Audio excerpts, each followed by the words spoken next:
जय माता दी दोस्तों आज की इस वीडियो में हम बात करने वाले हैं माता वैष्णो देवी की संपूर्ण यात्रा के बारे में। तो दोस्तों इस वीडियो में हम आपको बताएंगे कि वैष्णो देवी कटरा कैसे जाना चाहिए और वैष्णो देवी कब जाना चाहिए, वैष्णो देवी में रहने की क्या व्यवस्था है, वैष्णो देवी के भवन में उपलब्ध सुविधाएं क्या हैं, यात्रा पर्ची कहां से प्राप्त करें, कटरा से वैष्णो देवी भवन कैसे पहुँचें, कटरा से भवन तक की हेलीकॉप्टर यात्रा, वैष्णो देवी कटरा से भवन तक घोड़े, पिट्ठू और पालकी की सवारी का किराया क्या है, माता वैष्णो देवी के दर्शन के लिए चढ़ाई, माँ वैष्णो देवी की पौराणिक कथा, इन सभी का जवाब आपको इस वीडियो के अंत में ज़रूर मिल जाएगा। दोस्तों वीडियो को लाइक करके वीडियो में अंत तक ज़रूर बने रहें। दोस्तों वीडियो स्टार्ट करने से पहले हमारी आपसे एक छोटी सी रिक्वेस्ट है, यदि आप हमारे चैनल पर नए हो और अभी तक हमारे चैनल को सब्सक्राइब नहीं किया है तो सब्सक्राइब ज़रूर कर लें। चलिए दोस्तों वीडियो को हम स्टार्ट करते हैं। दोस्तों माता वैष्णो देवी का मंदिर समुद्र तल से करीब 5200 फीट ऊंचाई पर जम्मू और कश्मीर के कटरा में स्थित मां वैष्णो देवी के मंदिर में हर साल लाखों श्रद्धालु दर्शन के लिए आते हैं। दोस्तों मां वैष्णो देवी का यह मंदिर एक गुफा मंदिर है जिसके अंदर कुल 4 मंदिर हैं। यहाँ मां आदिशक्ति के 3 रूप में विराजमान है। ये रूप है महासरस्वती, महालक्ष्मी और महाकाली। दोस्तों माता वैष्णो देवी जी को कई नामों से भी जाना जाता है, जैसे कि माता रानी त्रिकुटा, वैष्णवी, यह सभी माता आदिशक्ति की अभिव्यक्ति हैं। दोस्तों माँ वैष्णो देवी का मंदिर या भवन कटरा से 13.5 किलोमीटर की दूरी पर स्थित है और यहाँ पहुँचने के लिए कई साधन उपलब्ध हैं, जिसमें कि पोनी, इलेक्ट्रिक कार, पालकी जिसे 4 लोग उठाते हैं और हेलीकॉप्टर की भी सर्विस उपलब्ध है जो कटरा से सांझी छत तक के लिए मिल सकता है।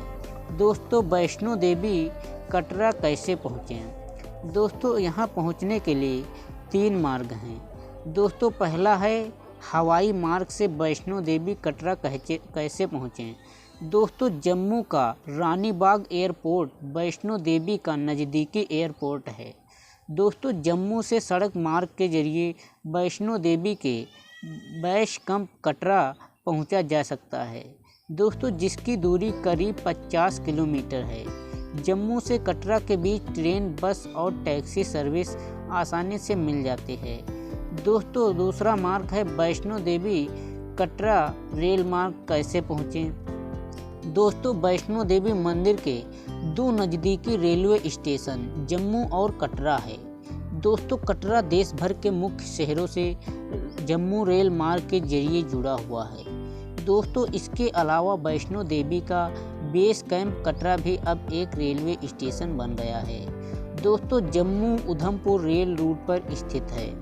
दोस्तों श्री माता वैष्णो देवी कटरा रेलवे स्टेशन के लिए दिल्ली के साथ साथ कई दूसरे शहरों से भी सीधे ट्रेनें आती हैं। आप चाहे तो कटरा तक सीधे ट्रेन से आ सकते हैं और फिर यहां से माता के दरबार तक यात्रा शुरू कर सकते हैं। दोस्तों तीसरा मार्ग है सड़क मार्ग से वैष्णो देवी पहुंचना।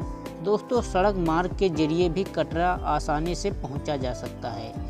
दोस्तों देश के विभिन्न हिस्सों से सड़क जम्मू मार्ग के जरिए भी जुड़ा हुआ है और जम्मू होते हुए सड़क मार्ग से कटरा तक पहुंचा जा सकता है। दोस्तों हर साल बहुत से श्रद्धालु अपने निजी वाहनों से मां के दर्शनों के लिए कटरा आते हैं। दोस्तों अब हम बात कर लेते हैं कि वैष्णो देवी की यात्रा का सही समय कब होता है और वैष्णो देवी यात्रा में कब आना चाहिए। दोस्तों वैष्णो देवी यात्रा साल भर चलती है। बारिश के दिनों में तेज बारिश होती है और भूस्खलन की संभावना होती है। दोस्तों वैष्णो देवी भवन में गर्मियों के महीने में तापमान मध्यम रहता है, जबकि सर्दियों के सीजन में इसका तापमान 0 के नीचे चला जाता है। दोस्तों पवित्र मंदिर में टेम्परेचर 30 डिग्री सेल्सियस से लेकर -5 डिग्री सेल्सियस हो सकता है। दोस्तों ठंड के मौसम में यहाँ जाना बहुत मुश्किल हो सकता है, क्योंकि दिसंबर, जनवरी और फरवरी के महीने में माता के भवन में भारी स्नोफॉल बर्फबारी होती है। इसीलिए श्रद्धालुओं को सलाह दी जाती है कि वह अपने साथ गर्म कपड़े लेकर जाएं, अगर वह सर्द मौसम में देवी के दर्शन करने को जाते हैं। दोस्तों अक्टूबर से लेकर मार्च तक के महीने तक आपको वहां गर्म कपड़ों की ज़रूरत महसूस होती है। मई से लेकर सितंबर तक यहाँ मौसम काफ़ी अच्छा रहता है, जबकि सूती कपड़े भी पहने जा सकते हैं। दोस्तों अब हम बात कर लेते हैं माता वैष्णो देवी में कटरा में रहने की क्या व्यवस्था है। दोस्तों कटरा में आपको रहने के लिए कई सारे साधन मिल जाएंगे, जिसमें कि बोर्ड के अलावा आवास, होटल, धर्मशाला और सरकार द्वारा बनाए गए आवास शामिल हैं। दोस्तों हालांकि भवन में केवल सांझी छत और अर्धकुंवारी साइन बोर्ड के ही आवास उपलब्ध हैं। दोस्तों इसके अलावा निःशुल्क आवास के तौर पर बड़े बड़े हॉल भी बनाए गए हैं। आप डॉर्मेट्री और किराए के रूम पर भी रुक सकते हैं। इसके लिए आपको पहले से रिजर्वेशन करना पड़ेगा।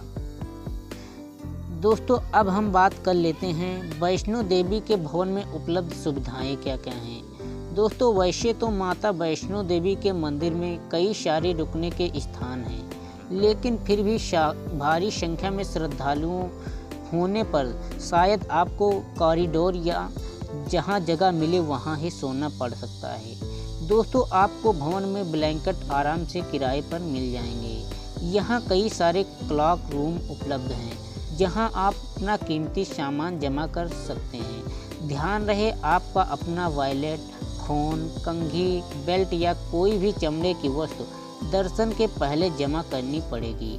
दोस्तों अब हम बात कर लेते हैं यात्रा पर्ची के बारे में। वैष्णो देवी की यात्रा में सबसे महत्वपूर्ण चीज़ यात्रा पर्ची है। दोस्तों वैष्णो देवी यात्रा का प्रारंभ बाणगंगा से होता है। यहाँ चेक पोस्ट बना है। दोस्तों यात्रा पर्ची के बिना आप चेक पोस्ट क्रॉस नहीं कर सकते हैं। दोस्तों यात्रा पर्ची काउंटर बस स्टैंड कटरा के पास बना है। यहाँ पर्ची मुफ्त मिलती है। दोस्तों यात्रा पर्ची काउंटर टाइम शुरुआत 7 बजे सुबह से रात 10 बजे तक होती है और यह पर्ची वैधता यात्रा पर्ची निकलने के 6 घंटे के अंदर चेक पोस्ट पार करना होता है। दोस्तों अब हम बात कर लेते हैं कटरा से वैष्णो देवी भवन कैसे जाया जाए। दोस्तों कटरा से बस स्टैंड से 2 किलोमीटर दूर पर बाणगंगा से यात्रा का प्रारंभ होता है। दोस्तों कटरा बस स्टैंड से ऑटो से बाणगंगा जाना जा सकता है। दोस्तों बाणगंगा में चेक पोस्ट बना है, यहाँ से यात्रा पर्ची चेक करके ही आगे जाने दिया जाता है। दोस्तों बाणगंगा से भवन की दूरी 13 किलोमीटर है। दोस्तों पहाड़ी चढ़कर जाना होता है, कुछ जगह खड़ी चढ़ाई चढ़कर जाना होता है। भवन तक जाने के लिए अच्छा रास्ता बनाया गया है। दोस्तों पानी, चाय, कॉफ़ी, भोजन की व्यवस्था जगह जगह की गई है। दोस्तों कटरा से भवन जाने के लिए हेलीकॉप्टर, पौनी, घोड़े, पालकी, पैदल जा सकते हैं। दोस्तों कटरा से भवन हेलीकॉप्टर की यात्रा। दोस्तों हेलीकॉप्टर का किराया 1100 रुपये है। दोस्तों कटरा हेलीपैड की दूरी कटरा बस स्टैंड से 2 किलोमीटर है। दोस्तों ऊपर त्रिकूट पर्वत हेलीपैड सांझी तट से भवन की दूरी 2.5 किलोमीटर है। दोस्तों अब हम बात कर लेते हैं वैष्णो देवी कटरा से भवन तक घोड़े, पिट्ठू और पालकी की सवारी का किराया। दोस्तों कटरा से अर्धकुंवारी तक घोड़े का किराया 600 से 700 रुपये लगता है और पिट्ठू का किराया 300 रुपये लगता है और पालकी का किराया 2200 रुपये लगता है।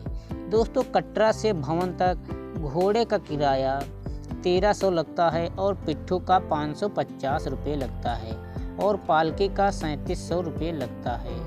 दोस्तों अब हम बात कर लेते हैं माता वैष्णो देवी के दर्शन के लिए चढ़ाई के बारे में। आप देवी के दर्शन के लिए जाते समय त्रिकुटा पर्वत की सुंदरता भी देख सकते हैं। दोस्तों शुरुआत करने के लिए आप दर्शनी दरवाज़ा देखने जाएं। दोस्तों आपका अगला स्टॉप बाणगंगा नदी होगा।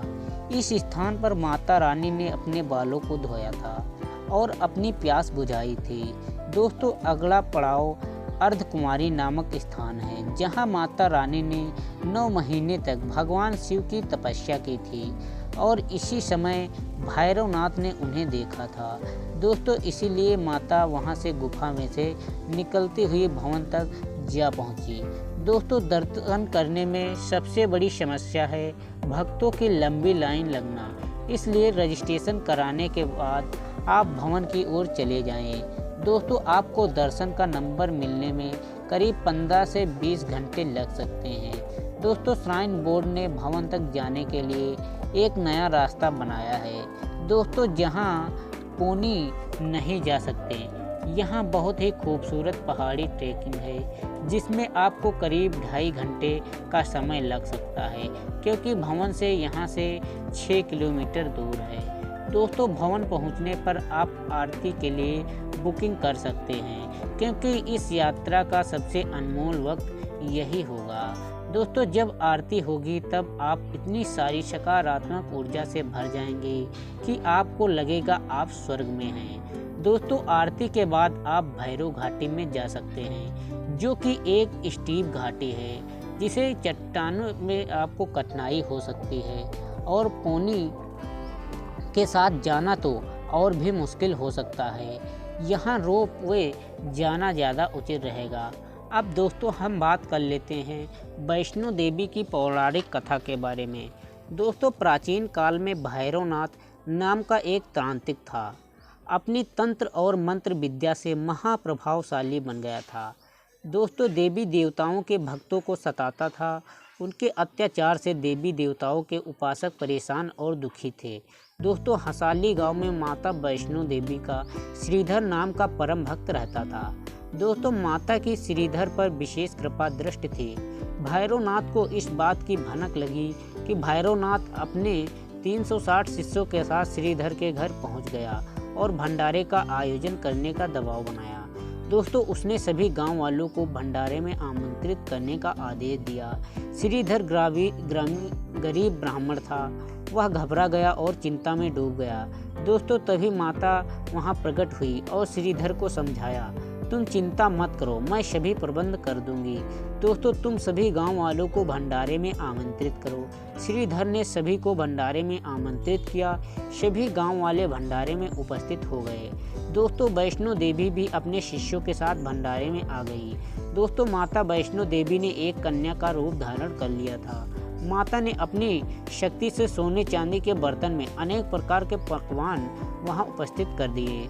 दोस्तों माता स्वयं ही भोजन परोसने लगी। जब भैरवनाथ को माता भोजन परोसने लगी तो उसने सात्विक भोजन खाने से मना कर दिया और मांस सेवन करने की बात करने लगा। दोस्तों कन्या रूपी माता वैष्णो देवी भैरवनाथ को समझाने की कोशिश की, किंतु भैरव अपनी बात पर अड़ा रहा। दोस्तों उसने अपनी शक्ति से माता को पहचान लिया। दोस्तों वैष्णो देवी माता ने भी भैरव की चाल को भांप लिया। जब भैरवनाथ ने उस कन्या को पकड़ना चाहा तो कन्या रूपी वैष्णो देवी वहां से त्रिकूट पर्वत पर चली गई और एक गुफा में हनुमान जी को रक्षा के लिए बाहर खड़ा करके 9 माह तक गुफा में तपस्या की। दोस्तों इसी गुफा को आज अर्धकुमारी के नाम से जाना जाता है। हनुमान जी को प्यास लगने पर वैष्णो देवी ने धनुष से बाण चलाकर जलधारा का निर्माण किया। इस पवित्र जलधारा को बाणगंगा के नाम से जाना जाता है। दोस्तों जब भैरवनाथ माता को ढूंढते अर्धकुमारी गुफा तक पहुंचा तो माता वहां से त्रिकूट पर्वत वाली गुफा में जा बैठी। दोस्तों भैरवनाथ भी माता के पीछे पीछे गुफा में पहुंच गया। दोस्तों माता ने उसके शीश पर इतनी जोर से प्रहार किया कि उसका शीश 8 किलोमीटर दूर जा गिरा। आज उस स्थान को भैरवनाथ मंदिर के नाम से जाना जाता है। दोस्तों माता भैरवनाथ का वध जिस स्थान पर किया उसे भवन कहा जाता है। भैरवनाथ ने प्राण त्यागने से पहले माता से क्षमा याचना की कि वैष्णो देवी माता को उस पर दया आ गई। दोस्तों माता वैष्णो देवी जानती थी कि भैरवनाथ के उन पर हमला करने प्रमुख मनसा मोक्ष प्राप्त करने की ही थी। दोस्तों, वैष्णो देवी ने भैरवनाथ को वरदान दिया कि मेरे दर्शन तब तक पूरे नहीं माने जाएंगे जब तक कोई भक्त मेरे दर्शन के बाद तुम्हारे दर्शन नहीं करेगा।